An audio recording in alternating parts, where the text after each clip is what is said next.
A few years ago, UGREEN released their first line of NAS devices. Yes, that UGREEN, the one that does docks and chargers and stuff. Surprisingly, they were actually really well-built devices with decent software and priced extremely aggressively, so they ended up being quite popular with consumers. So popular, in fact, that UGREEN decided to revamp their lineup with some brand new units complete with both hardware and software improvements that I think a lot of you will be happy to see. Full disclosure, UGREEN is sponsoring this video, but everything I'll discuss is genuine and has been tested to the best of my abilities. Also, I legitimately just like these units, so there's that. Okay, so what I have here are two brand new units, the IDX6011 and the IDX6011 Pro. Both are 6-bay units with dual NVMe slots, 10 gig networking, PCIe expansion, and support for up to 64 gigabytes of RAM. I mean, it's got a screen. I have to use it.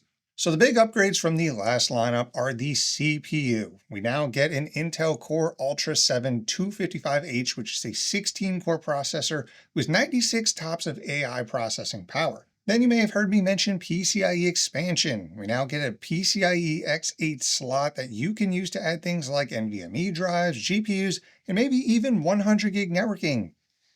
Yeah. Of course, you saw on the Pro model that we have this slick touchscreen over here, which I really like for a few reasons. I can easily check the IP address and what the status of the drives are, and you may not care about that, but I do. Also exclusive to the Pro model is an Oculink port on the back. Oculink is a nice way to add more expansion to the unit in the form of PCIe cards. I've actually built custom servers using Oculink expansion, so having it built in here is pretty nice. Other than that, we get the same high-end build quality that we saw before. We get adequate port selection like dual 10 gig, Thunderbolt, SD card reader, and USB, and the PCIe and NVMe is easy to access from the side of the unit. Then my favorite part of the build is that they kept their awesome drive mounting mechanism from before, and maybe even improved it. It's a toolless system that has one side slide out to where you can just drop the drive in and slide it back in, locking the drive into place. It's legit the best drive mount mechanism that I've seen, so props to them on that. Oh, and you can use whatever drives you want. I know that's a hot take these days. But yeah, that's the hardware, and as expected, we get a more powerful, more efficient chip, better I/O selection, and somehow even nicer build quality. And while that's great and appreciated, I think most people care about how it all performs, so let's get into it. Setting the unit up is pretty dang easy using your phone. In the UGREEN app, it'll search your network to find your unit, and on the Pro unit, you can even use this screen to scan a QR code. From there, it'll guide you through the setup process and perform any updates. After that, you're free to use the device from your phone, or if you're like me, you'll hop on your computer to do everything from there. These units are running the UGREEN OS or UGOS, which has gotten so much better since I first reviewed it years ago.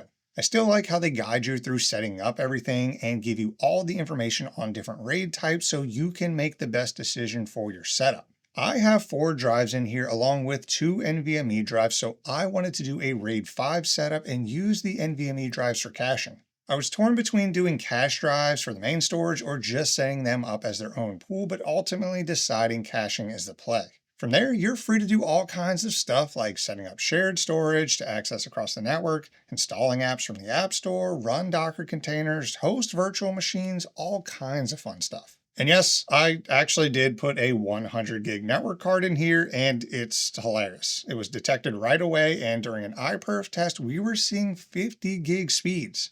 Not quite 100, but remember, we are on an X8 slot, which does have to share speeds with the other I/O. Even in a disk speed test, we were getting some crazy numbers on our hard drive pool. Like, I get it, there's caching, but still, that's wild.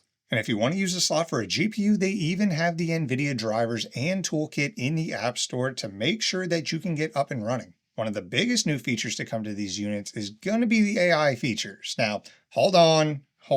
I know AI is starting to have a negative connotation due to the crazy amount of AI slop out there, and hell, I even did a video about it not too long ago, but the AI tools implemented in here are entirely local, serve an actual purpose, and are completely optional. The AI tool is called Yulia, and at the time of making this video, it runs on the Qwen LLM locally, but I believe there will be more models released in the future. You can talk to Yulia like you would a cloud-based tool like ChatGPT, which I find to be super useful for basic coding projects. I asked it to write me a PowerShell script to monitor a folder for new files and copy them to another folder, and it handled this pretty well and gave me advice along with the code. I then decided that I wanted to delete the files if the copy was successful, and it even gave me a warning about why this wasn't such a great idea and told me to be careful.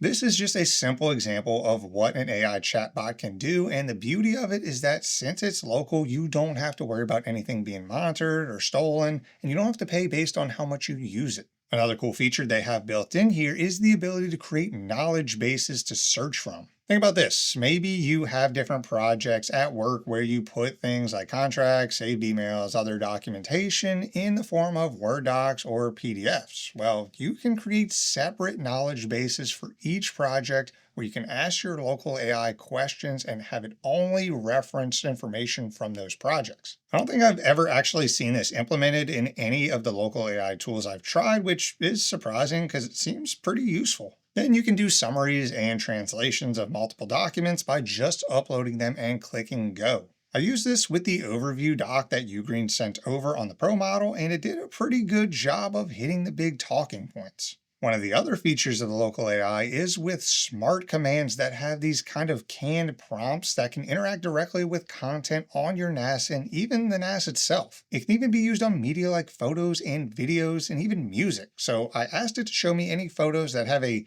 nighttime stroll in the city kind of vibe, and it did it pretty freaking fast too. And like I mentioned, all of this is optional. You don't have to use AI if you don't want to, but as a built-in tool, it does have some useful features. But outside of the AI stuff, the software is still top-notch. I mentioned they've come a long way since my first experience years ago, and that's probably an understatement. The most popular use cases for a NAS like storage sharing, photo management, remote access, and of course security are very well implemented now.